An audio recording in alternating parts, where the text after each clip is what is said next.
বাড়ি না থাকার একমাত্র কারণ আমি দেশের মানুষের পক্ষে কথা বলেছি। দেখেন চলতে চলতে বাড়িটাই নাই। অন্তর্বর্তীকালীন সরকারের প্রধান উপদেষ্টা ডক্টর মোহাম্মদ ইউনূস তিনি বলেন, দোষীদের কাউকে ছাড় দেয়া হবে না, জড়িতদের বিচারের আওতায় আনা হবে। কোথায় আছে কপালের নাম গোপাল? অবশেষে আগুনে বাড়ি পুড়ে কপাল খুলে গেল জনপ্রিয় কন্টেন্ট ক্রিয়েটর কাফির। এ যেন লাখ টাকার বাড়ি পুড়ে কোটি টাকা উপহার পেলেন কাফি, কিন্তু তাকে নিয়ে দুয়াশা যেন কাটছেই না। রাজনৈতিক অঙ্গনে তাকে নিয়ে বেশ সমালোচনা হচ্ছে। অভিযোগ উঠে কাফি পরিকল্পিতভাবে নিজের বাড়িতেই তিনি নিজেই আগুন লাগিয়েছেন। একদিকে আওয়ামী লীগকে বিতর্কিত করে সরকার থেকে মোটা অঙ্কের টাকা পেতেই এমন পরিকল্পনা এঁটেছিলেন কাফি নিজেই। তার এমন নিখুঁত অভিনয় নিয়ে মানুষের মধ্যে নানা মত দ্বিমত তৈরি হয়েছে। এই ময়লা আবর্জনা পোড়া ধ্বংসাশেষ সরিয়ে এখানে নতুন একটা ঘর করে দিতে হবে ইউনূস সরকারের।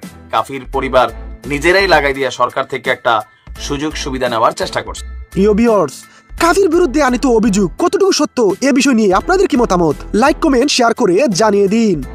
তো আমলি পুরান এটা নিজেই আগুন ধরাইছে, এইটা টোটালি একটা ধান্দাবাজি। নিজেই এই বাড়ি করে ডিজেল দিয়ে পুরাইছে, এবং সরকার যেহেতু ওই জায়গায় একটা বিল্ডিং বা ভালো একটা বাড়ি করে ভিতরে আমার এই পুরা বাড়ি গঠন করার কার্যক্রম হাতে না নেওয়া হয়, আমি একাই রাজপথে আন্দোলন করব।